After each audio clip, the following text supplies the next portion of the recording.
Are you tired of hearing mental health from a superficial view and want to hear about realistic views?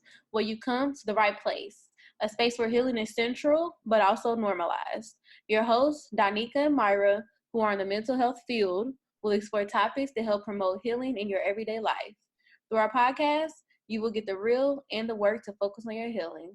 Welcome to Black Women Healing Podcast. Hey y'all, so this week we're back with a new episode and I wanted to do something different. We tried a few different intros and I was not feeling the last one. So I decided that I think we should do a discussion. So I came up with a discussion question. It's something I use with my Femme Scholar girls, but I was like, let me bring it on over to the podcast. So Danica, I know some people live in the past, some people live in the present, and some people live in the future. Where do you find yourself typically living and how has that been a benefit for you? Because I think that none of the three are bad. So I want to hear what you think about it. Oh, this is my favorite question. I ask my clients this all the time. Really? Yes. Okay. I feel like I am a future-oriented type of person. I'm always thinking about what's next, very goal-oriented, and usually goals have to do with the future. Yeah. It's been beneficial for me in a sense that I reach all of my goals, but I think it hasn't been beneficial to me because a lot of times I'm not living in the present moment. So I'm always planning, and not living. And most definitely this pandemic showed me that forget those little goals, forget that little future. This is all you have, hun, the present moment. So get your life, get it together, and live in it. So I feel like more today I'm forced to be in the present moment, but overall, like my natural psyche is just like future oriented. What about you? Go ahead. Oh, go ahead, Christina. I want to hear what you have to say. And then I thought she was talking to me for a second, but no, I'm a mix of both. I would say of two of those, which is that future-oriented self, very goal-oriented as well. And I feel like there has to be some planning for the future, and there has to be thoughts of that in order to follow through. Yet my teachings and my practice is being present in the moment and breathing into that. And it's helped me so much to control and be aware of my response and reactions to certain things, i.e. COVID. So breathing through it and understanding that goal-oriented self is still there. She's very much present. That part of myself is very much present. Yet it's allowing, there's some patience there. There's some, some humble energy, which is, okay, we're going to allow life to happen as well. Yeah, for sure. I think for me, it kind of depends. Like, I usually live in the future and the past, kind of a mix of both. And I always want to try and live in the present, but it's just so hard because I feel like I want to be reflective. So that's where the past part comes in. But I'm always thinking about like what I can do next. And so I feel like with COVID happening, I've been forced to try and live in the middle of the present, but it's still kind of been hard. So I feel like I'm still trying to find that balance. But again, I think that it's healthy to live in either of the three as long as it makes sense for you. So, what'd you say, Danica? I said absolutely. That was a good discussion question. Mm-hmm. Yeah, it was. I like it. Mara's like, yep. So I'm going to go ahead and jump into Christina's bio. So Christina Wary is passionate about sharing holistic wellness practice and offers a variety of services to support and nurture others on their path to whole body mind wellness, offering body positive and trauma-informed yoga, mindfulness meditation, comedic Reiki, womb wellness, and as well as coaching and support needed to thrive during pregnancy, birth, and postpartum. Christina was raised in South Los Angeles and Inglewood. Gotta say that. I always rep Inglewood, so I had to stop a little bit. So anyway, her journey and transformation was guided and supported by a variety of tools and self-care practices, including meditation, yoga, self-study, personal coaching, and sacred community. Her desire and purpose are to teach, empower, uplift others by sharing her story as well as her wellness tools, practice, services, and products. Her Mindful Botanica Body Shop is a line of plant-based bath and body products. She shared she created with love, care, and intention in her home with her daughter. Her entire line of products are not only healing, but they smell and feel absolutely delicious. So you created this with your daughter? Yes. How was that yes. experience? So I like to say everything is connected.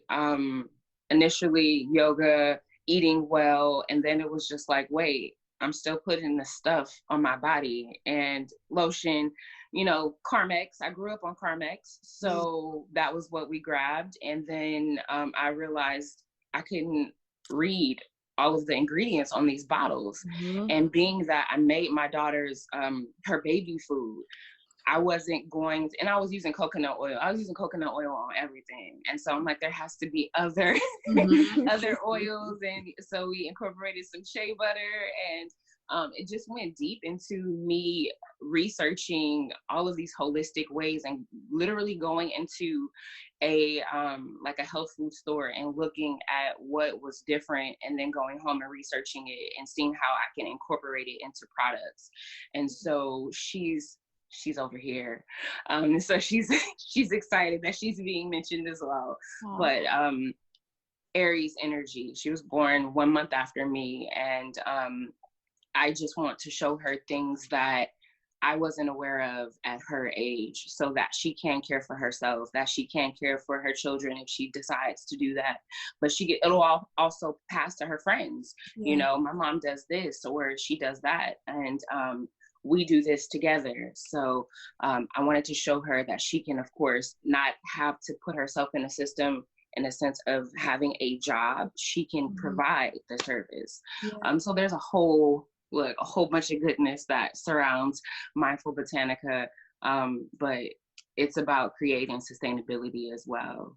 I like how you plant those seeds, because I was listening to, I think it was like Nipsey Hussle's sister or something, and she was talking about how when her mom would go to the grocery store, she would read every single label, so the grocery store was like a 5-hour thing. And she was talking about how now as an adult, there's no way she buys stuff without reading the label. And I was like, oh, that makes so much sense, because it's ingrained in you. And now she's like, I've always been conscious of what I eat, and it's sometimes annoying to other people, but that's just the way I was raised. I just think about how your daughter will go on as an adult, and how she'll be so conscious of these things that she's putting on her body, how she's moving her body, and how that will ultimately reflect on the other people that are around her. So that's dope. Oh, yes. Thank you. She even identifies herbs. We're out, and she's like, that's rosemary. And I'm like, super proud mom moment. My heart is so warm. I'm not even her mom. Community aunties, we all, it's, as I say, we're all connected. Yes. And the way that you're showing up in this way, you know, to provide opportunity for me, to provide opportunity for her as well, it's all connected. Course, so I'm very thankful. Yeah, that's how our ecosystems flourish, when we connect with each other. Definitely. So tell us a little bit about you and your journey and the creation of Thick Girl Yoga, because that's what we want to talk about today. Yes, Thick Girl Yoga. So my first yoga class was at a community college. I had to get a PE credit, right? There's these general education classes that you have to take. And so I was like, I'm not taking PE. I'm not taking PE. I didn't want to run. I didn't want to sweat. I literally just was like, okay, let's try yoga. I already had an idea of what meditation was, but I didn't go deep into it.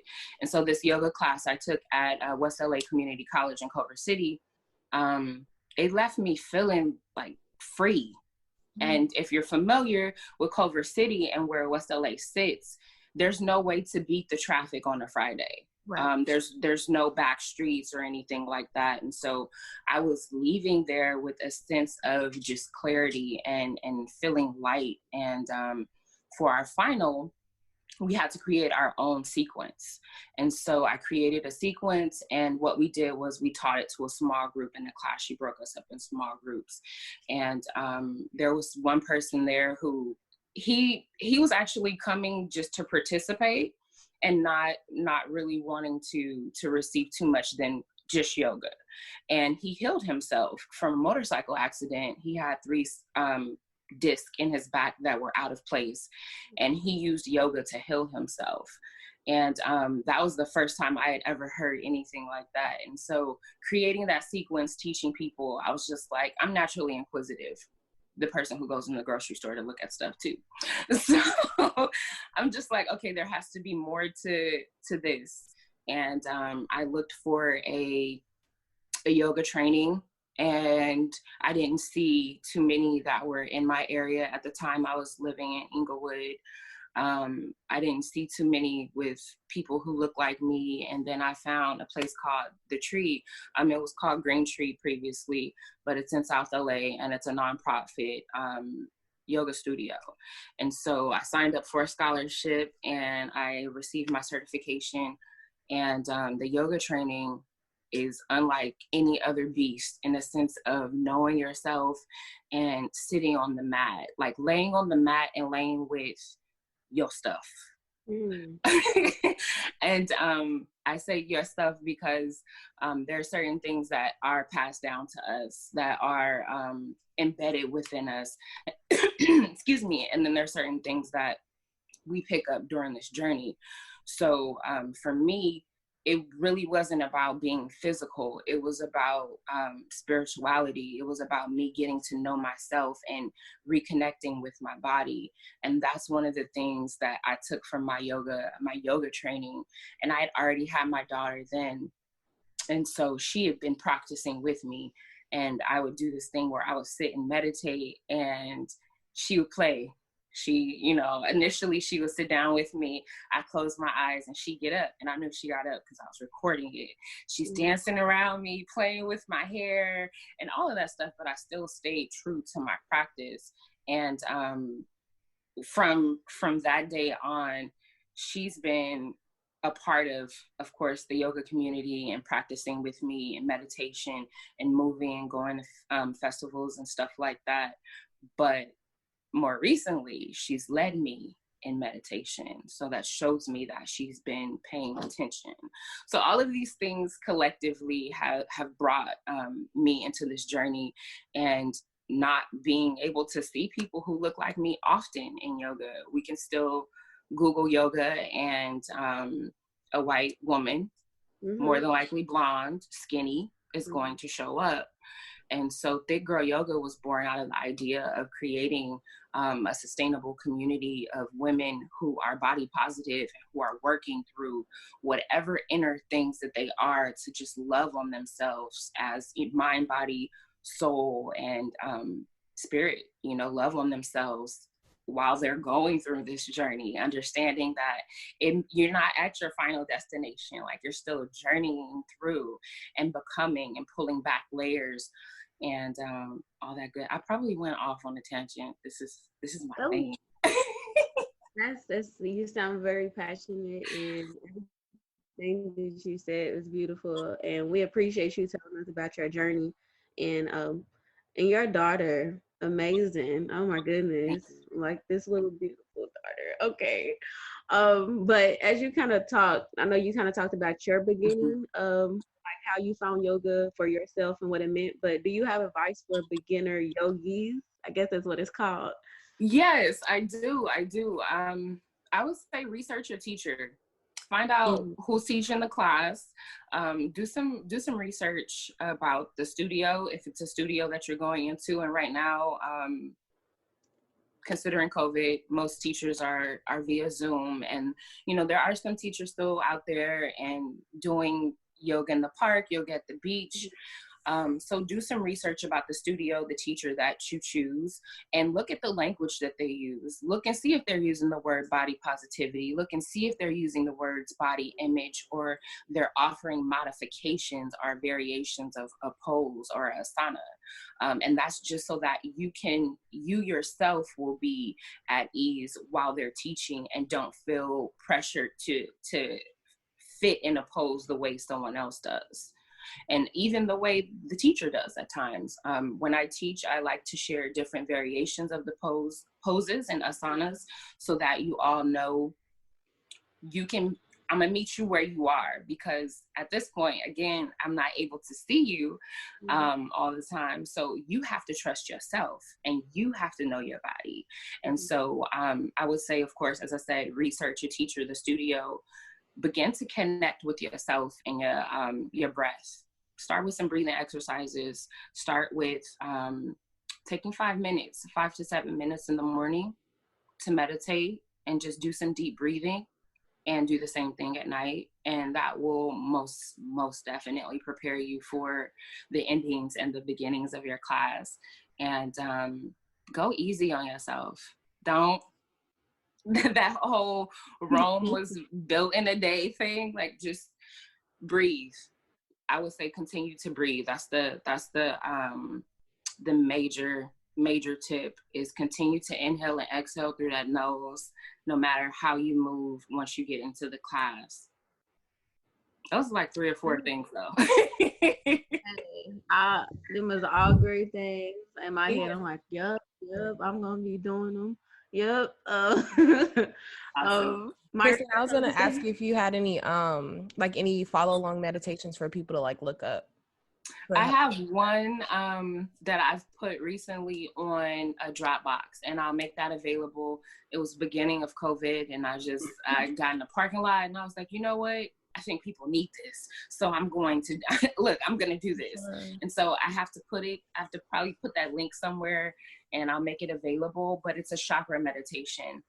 One of the things that I got deep into after my Kemetic Reiki certification is chakras, and understanding that the body is connected to chakras as well, and colors, herbs, and foods, all of these, and vibrations as well.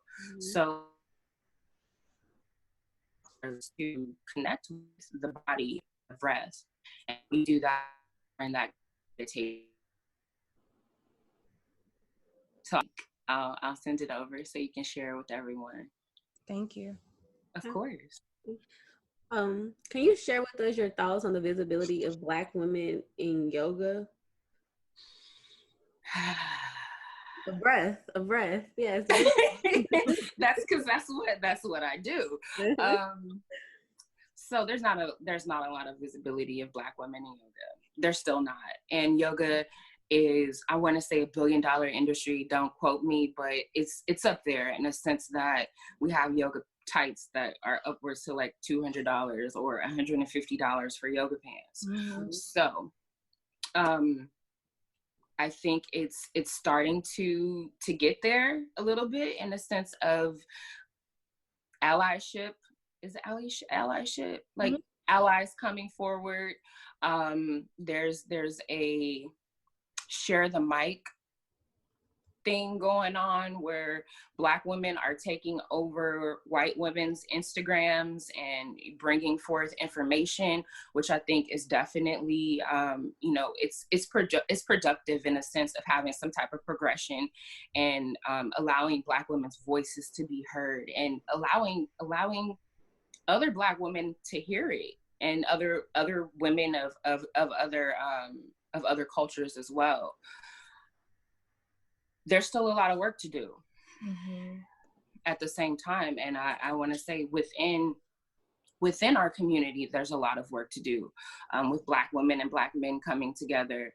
I'm wanting to see more Black men in yoga, because Black men have a lot of healing to do as well as Black women. And so understanding that I am here, I'm present, and I'm taking up space, and I'm showing up, and understanding that there are people who have done it before me as well, like we have Diane Bondi, we have Kelly Simpson. There's elders there. You just have to search for them, and that's the unfortunate thing, is that they're not put in our face. So as I want to say, a yogi is birthed every like 5 minutes to a certain extent. There's a lot of certifications going out right now because a lot of people are doing things online. There's more of us popping up, and I love that. I love it. I love to see Black women moving together, healing, understanding that there is some systematic racism that still is definitely in yoga. It's in our community, and that we have to come together and be vocal about it, because I'm in the Namaste yoga, all love. I'm definitely into that. Yet at the same time, you have to be vocal on the things that make you uncomfortable too. And there's a few people that I've met that have said that they don't see color. It's no longer acceptable. I mean, it wasn't then, but more openly, it's no longer acceptable, because there is a difference. There is a difference in how we're treated when we go into studios. I've walked into a studio before and they thought I was a student. I said, no, I'm here to teach. Everybody can lay out their mat, you know. And I may get that too, because I am a bigger Black woman. You know, I'm a Black woman, but I have a bigger body, and I'm 5'9", over 200 pounds. And sometimes there's difference. It's like, oh no, she can't do that. She's not here for that. And so I deal with that still being that I have, a few years in and all of that goodness. But I encourage, I have some students who as well, who have turned into teachers, which I'm super proud of, because once you get a part of the healing, that inner healing that happens from the self-awareness, from the self-reflection, there's some part of you that wants to share it. Like, you want to share the goodness of, hey, like, you don't have to live the same journey that someone else in your family did, or that you've seen somewhere else. You can switch shit up. You can do that through taking the time to get to know yourself, and seeing other Black women who look like me encourage me to be present, so that I can show up in a space where my little one is encouraged to be herself and show up and not feel like she's in a box. That makes me think about when Danica asked, what advice do you have for like beginner yogis? And the places that you mentioned that you started are places I started at too. So like, again, like I went to West LA for a little bit and I didn't want to take a PE class. So I took a yoga class there and I loved it. And I was having all these experiences where I love yoga. Like I went to the Tree, I loved it. I went to Crenshaw Yoga and Dance and I loved it. And my friends were trying out yoga at these other different places. And they were like, yeah, it's kind of weird when I walk in there because everybody's like looking at me funny and it's uncomfortable. So if I would give advice to people beginning out in yoga, it would be to try different places. Because I did go to some of the other places my friends are going to. And I was like, yeah, this is kind of funky. Let's go over here. Let's go somewhere else. So try out different places, because you might go to one place and you don't really feel it. And then you keep going to different places and you find somewhere where you can call home too. Right. And that's really big, because that first experience, it could kind of shape, where you're going. And I know people who are like, I didn't try this again for a year because the person said, if you can't get into this shape, then, you're not supposed to be in this class. And I'm just like, so naturally I'm nurturing. I think that's another way that I connect. I've been able to connect with people. And we want you to come back. We want you to practice. We want you to practice at home when we're not around, as a teacher, as a guide, better yet. So yeah. And you went to Crenshaw Yoga and Dance. You were super local. I'm from Inglewood. I was going everywhere. I love that. Yeah. I just want to add really quick, because I, like myself, most definitely a thick girl. When I first went to yoga, it was at a YMCA. And when I first went, it was, every single person was white. And, but it was one Black woman, and she was thick, and she came, because I would go every week, and she came, and that was my motivator. Like, and she, like, her body, like, because I think immediately, like you do, you think like a bigger woman can't move a certain way. Like, no, this woman, like, she was like watching, I would watch her and be like, I just felt more motivated. So like, to have that type of representation, it most definitely does help, especially as like a Black woman who has body, like you're saying. I think that you just feel like, okay, I can do it. I can, you know what I'm saying? Because sometimes we may feel like our body can't move a certain way, or we can't stretch a certain way. And sometimes we may not at the beginning, but if we keep on trying, then, we can get there too. Oh yeah, consistency is key. Most definitely. And breathing into those parts of your body remembers just as much as our skin remembers. And so if you're moving it in this way and you're breathing, it's going to loosen up and go with the flow. So it's definitely about consistency as well. Yeah. So the next question I wanted to ask you was, how have you found yoga has contributed to your life? So I want to touch on both like the physical aspect, the mental aspect, and also like the spiritual aspect.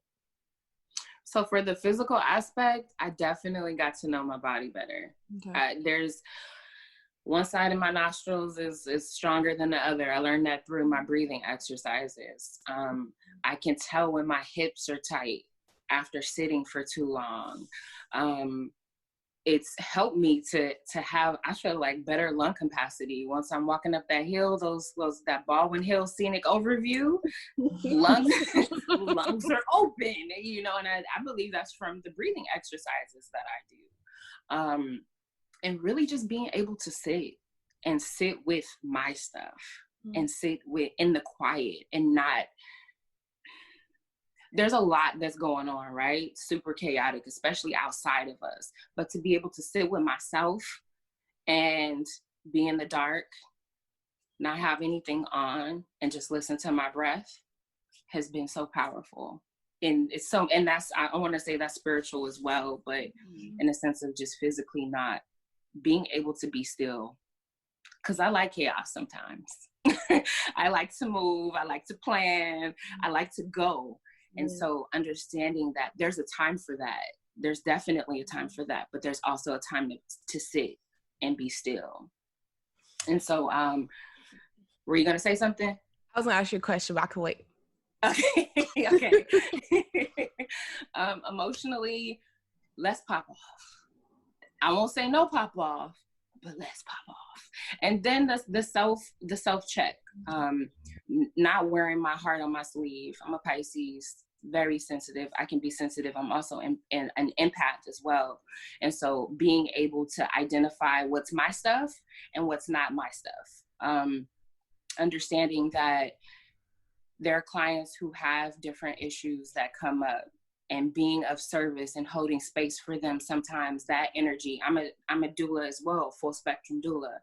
And so sometimes that energy is gonna weigh on me. So after that, those are the times usually where I probably take some time to be still and be with myself. Physically, emotionally, and you said spiritually? Yeah, you touched on all of them. Okay. Yeah. And I mean, in a sense too, more spiritually than anything, I believe it's helped me to build my relationship with God, to get out of my head and just be still and understand that I'm receiving messages and I'm a messenger, you know? And so being able to sit and talk, I have conversations with God. More than likely the divine responds through something happening, and being mindful helps me to see that, which is, oh, okay, well, this is what I was asking for, to see this person for who they are. And guess what? Divine energy was like, here you go. You may not like it, but this is what it is. And so being able to breathe through all of that and yoga has helped with all of that. I hear you. What I was going to ask was, have you found that, because for me, I got more involved in yoga after like a breakup, and that's where my journey with yoga was. And I was going to ask you, was there anything that you come across in life where you've been like, whew, yoga was like, it was helping me push through it? Is there something that comes up for you? Yeah. So most of the time I tell people, like, most of the time if someone, like a lot of psychology majors more than likely have had some type of counseling or therapy before, or they needed it or they wanted it for their family to be able to provide that service. For me, yoga was a part of that journey as well. I didn't connect with myself. I didn't really know my body. I didn't know my power. I didn't know my inner power. Like, I'm big, so okay, you assume I'm strong, and I am strong, but it's a different kind of strength. Yeah. And a lot of I didn't know I was an empath until after my daughter. And so I had picked up a lot of people's stuff and I was hurting and it wasn't mine. And I was crying through it. I was feeling it because the other people probably didn't even feel it. I probably came up to them and gave them a hug, and that energy attached to me, and I just rode with it. And so being able to understand that everything that I feel isn't mine, and what I do feel I can work through has been major. And it honestly, it has been a lot of childhood trauma. It's been a lot of trauma that wasn't mine. Being a doula, I learned that while in my mother's womb, well, we're gonna go back. While my mother was in her mother's womb, the eggs, me, was in my grandmother. Like they carry the eggs of the seed that they have produced. So knowing a little bit of my history and the lineage and the things that the women in my family went through, my grandmother had my mom at 17. My grandfather was in the Navy. She raised my mom for the most part herself with her mother. And so there was some trauma there that I had held on to, or better yet, I was birthed into. And if you don't know, I would say, if you are feeling, certain types of ways, you got to talk to the griots. You got to talk to the elders and see and hear those stories and understand that, oh, wait, you went through that and you were crying the whole time during your pregnancy. And then the baby is brought earthside, and then people are saying, oh, well, the baby cries a lot. Why is the baby crying a lot?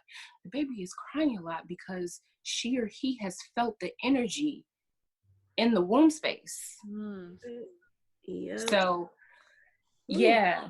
Sorry, I went a little deep. No, that's all good. We have a question about that too. Since we already talking about it, what are your thoughts on utilizing yoga to work through trauma such as sexual abuse, systematic trauma, and intergenerational trauma, as you were kind of talking about? With just one woman or one person who wants to heal themselves or wants to put that energy into themselves so that they can heal and enjoy. Our divine birthright is joy. Like, we're supposed to enjoy some of this. Granted, there's lessons, but it's about perspective and being able to understand that you're here for a purpose, and that as I said, got work to do, and that it's worth it, all of it. Yeah. Even because healing is like there's been trendy self-care, self-love has been trendy. Even using the term trauma informed has kind of been trendy lately. For real. And so making sure you have a support system is major. I'm a fan of therapy, most definitely. If that's something that you feel that you can align with and that's for you, that's it. There's support groups out now that are meeting via Zoom and holding each other accountable, which I think is solid as well. But I would say connect with people who understand you, so that you are not fighting to be understood again. Take the time to educate yourself about what systemic racism is and what prejudice is, and all of these different terms that are being used. Like, make sure you really know what it is as well. And so I think that yoga is really big in social justice right now as far as representation. And there are certain people who are advocating, there's yoga therapy as well, I want to put that out there. But there are certain people who are advocating and pushing forward that if you're not in the area of social justice, that you're not in yoga. Yoga has 8 limbs, the namas and the yamas. And of those I want to say guides, being able to accept people for who they are and not judging them is a part of it. And so if you're not living that, if that's not your yoga, then you're not doing yoga, because yoga is done off the mat as well. Yoga is you showing up for your community. Yoga is you making sure that people in your community are fed and are learning things that can create sustainability. And so with meditation and yoga, that's one of the ways that I serve, but I also serve in the sense of sharing herbalism and understanding that there's certain things that we put into our body that are going to keep us going and fuel and that we need. For sure. Yeah. Well, I'm trying to I know that I had asked a question. I know you talked about it. I just want to make sure that you got to speak on the question of what are your thoughts on utilizing yoga to work through trauma such as sexual abuse, systematic trauma, and intergenerational trauma. I would say you can use it. I've had clients to breathe until tears started to roll down their eyes. And so one of the things that happens is that you're allowed to meet yourself through your meditation practice. And sometimes it's sitting, sometimes it's laying down. It may come after your flow, but just understand that there are certain parts of you that are being pulled back through your yoga practice and moving. Our body holds on to emotions. Our body holds on to these feelings just as well as our skin has a memory. So understanding that as you move your body, you shift the experiences that you've held on to. And so whether it be, some type of trauma, whether it be racism, that you are literally releasing these things as you move your body. Almost like there are people having dance parties right now. You can dance and you can, of course, just release. And so that's one of the things that I think is major with yoga is, again, you're allowed to meet yourself on the mat where you are.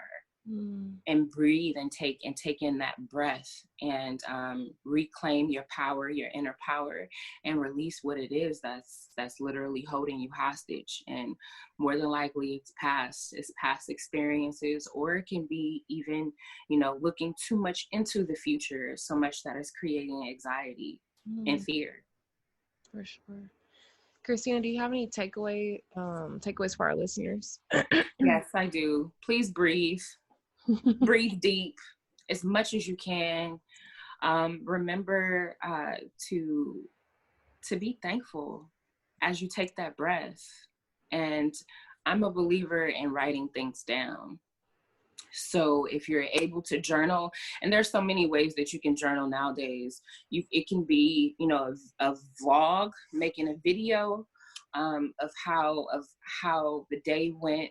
And I usually start off with 3 things that I'm grateful for. So if you have a week of time to focus, and I would say start with 7 days, start with 5 days, and writing down 1 to 3 things that you're grateful for, and remembering to take those deep breaths when things get rough or when you're challenged. And I come back, my personal go-to is I am loved, I am protected, and I'm whole. And so creating your own mantra for yourself is something that you can do as well. A mantra or affirmations, and saying those in the mirror, looking at yourself in the eyes, because that's who matters the most, is you. And or writing them down is big in a way to just start, or mid-journey. And I would say be easy on yourself again, understanding that every day it may not get done, but if it gets done 3 days out of those 5, then you have some days to go back to when things aren't going so well, and it's like, wait, I'm grateful for all of this. I have all of this is me right here. So there's some good things that are happening, even though this moment doesn't feel like it. But we graduate from that. That was beautiful. Thank you. Danica, you have anything to ask or add? No, I'm grateful to be able to talk to Christina today. I really feel like I needed this, and I'm hoping that anybody who listens gets as much as I'm getting from this. Yeah, Christina, thank you so much. Of course. Of course. There was one question though. I don't know if we covered it, but it was dealing with weight loss and yoga. Oh yeah. Oh, I didn't like that question. I didn't like the way it was worded. So I was like, if we're gonna ask that, reword it. Yeah. Okay. Well, I do want to share because that's a big industry as well. Yoga, because I'm inquisitive, I'm a fact dork. So I like facts. Yoga can burn more calories than running. Wow. Yeah. I never knew that. So I'm working on some YouTube stuff now, and yesterday I think I was at probably like an hour and a half. I literally had to wipe my face maybe 3 or 4 times because I sweat easily and I was moving, and so it felt good to do that. But that's where you can go, or you can go to a slow restorative that's getting you ready for bed. You know what I mean? So I think when we mention weight loss, we have to mention everything that's connected to it. And so it's also food. You know, what are you eating, and what are your sleeping habits, and what are you putting into your body? But also more or less, what is your relationship with food? And one of the things I'm working to incorporate into sharing with my little one is food is fuel. And I didn't learn that until like way later. You know, it's fuel. It's to help us to continue to do what we have to do on this journey. And so granted, we receive some pleasure from it. It may taste good, it may look good, but all in all, is to help us to continue to move forward. So I want to say yes, that it can be a great tool to assist you in stretching, maybe before and after some cardio or something like that. It can be your cardio as well. Holding these poses and breathing and moving is definitely powerful. Yet if you go and you have, something that's not as healthy after, then there's no harmony, in that. And so I did want to bring it up because it's something that a lot of people look to, and a lot of people look to change their outer appearance, yet it starts on the inside. And sometimes I was gonna ask you about that. Like, is it possible to like do yoga for the purpose of just losing weight without tapping into like the spiritual part, the inner part? Like, is that even possible? I don't know. I'm gonna be honest. I don't, and I say that wholeheartedly because for me, nah. It went hand in hand. And when I did lose a lot of weight, I was running, both figuratively and literally, from things that I had to take care of or that I was avoiding through running. And it was funny because I said, oh, I like running. Oh, wait a minute. Sorry, people want to call. I like running, and I got in Hourglass. Nice. I still wasn't good on the inside. And so being able to get on that mat and then work through all of this writing work that I needed to do through my yoga training and actually seeing myself for who I was like, oh, okay. You can be a bit more compassionate. You can step up a bit more for your community.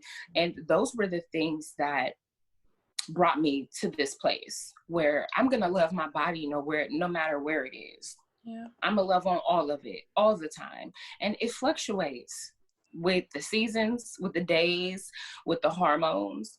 And it's just a matter of just learning to fall in love with yourself where you are. And that's what Thick Girl Yoga is about. Nice. Okay, Christina. Well, thank you for your time. Thank you all for having me. Pleasure. Likewise. Okay, so this episode was so great and so impactful. I am going to utilize a lot of stuff that Christina said. As we were talking, one of the books I was thinking about that I have is a book of poems called Yesterday I Was the Moon by Noor Unahar. I'm hoping I'm saying it right. And I think that poems too kind of feel like meditation sometimes, I guess you could say. And so I don't know why it stood out to me, but this book did. And sometimes I'll just flip and read one of the poems, and it just makes me feel kind of like in tune with myself more. So that's the book that I'm sharing. Myra, you got anything you want to share? I also have a book I could share. Alex L. Well, any of her books. Something I had my film scholar girls do was they pick a poem from Alex L's book. She has a few of them. Let me see. The first one, I think it's Note to Self. So I had them read the poems in the mirror, and oh my God, life changing. It was amazing. Oh my goodness, you made them cry. Yeah, I make them cry. It was beautiful. But I wanted to share, it's not necessarily a business, but everybody's getting into plants lately. And my best friend, she tagged me on this page, and I was like, what the fuck is this? It's the underground plant trade. And I was like, this sounds like some illegal stuff. So I started reading, and basically what it is where white people give black people plants. And at first I was like, I feel like I'm going to get kidnapped. But no, this girl gave me some plants. She gave me 3 plants, and she gave me some vegetables. And she also was like, if you need any more plants, just let me know. Sounds weird as fuck, but shit. Wait, what? I gladly accepted it. So they give you free plants and free vegetables? So how it works is you go on the underground plant. Okay, so the Instagram is undergroundplant.trade. And it has a breakdown of different states. So you find your state and you comment your city, and a white person will reach out to you and say, hey, I see you said you live in San Diego. Are you still wanting to trade plants? Yes, I still want to trade plants, but I want to do it with no contact. So what I did was I was like, you can sit it on top of my car and I'll come out and get it when you gone. Lo and behold, she set it on top of my car, and I went out and got it when she was gone, and it was very legit. Yeah, and my best friend got 5 plants. So yeah, it's a real thing. And on the page, the guy, he gives little like tidbits on plants. So listen to this, y'all. Hi, I'm Free Della LaVille, and I'm here to show you which common house plants to help kill your nigga. This right here is a Pothos Enjoy. It got his name because you're going to enjoy watching your man's guts get evicted when you feed him this shit. So it's just funny little videos like that where I just be like rolling. That was a little explicit, but he has some funny videos on there. And he teaches you how to take care of plants in a funny way, because I don't know what the fuck I'd be doing. You know how to take care of plants? Girl, no. I really know how to take care of myself. Yeah, my shit be dying. But at the same time, that is really a thing. I've heard a lot of people talking about buying plants right now. I just want to take care of things. Like, I know I have a friend who got a dog, even though she already had a cat, but she got a dog. You know, I feel like it's just, you know, it's the time you at home or you want to take care of something. But that's why there's been a shortage of dogs. What'd you say? There's been a shortage of dogs at the, what's that shit called where you get a dog? The shelter. It's been a shortage of them because everybody wants to get one now. So there's like none there. Yeah, I'm good. I'm just trying to take care of me. I can't even, not even a plant right now. I ain't even go get a plant. That's how it really is. So what does it mean to take care of you? What does that even mean? Not a succulent. But so what'd you say? You tried to avoid the question. I said, what does it mean to take care of you? You said something succulent anyway. Anyways, taking care of me means to focus on myself, practice some of this stuff that Christina was talking about, and focus on just things that make me feel good and make me feel that I'm working through my shit, because that's what I need to do. That's pretty much it. And I'd just rather do that by myself right now. Okay.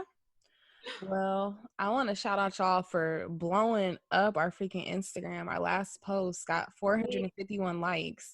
And it was shared with 223 people, and 66 people saved it. And we have gained 163 followers within 1 week. So shout out to y'all. That was dope. Come on, people. But that is it for this week's episode on Black Women's Healing Pod. Look forward to our episode next week where we'll go into a conversation about doulas. I know Christina mentioned it a little bit, but we have someone who specifically is just a doula. That's all she does. We're going to have a conversation with her so we can learn a little bit more about that. And we'll talk to y'all later.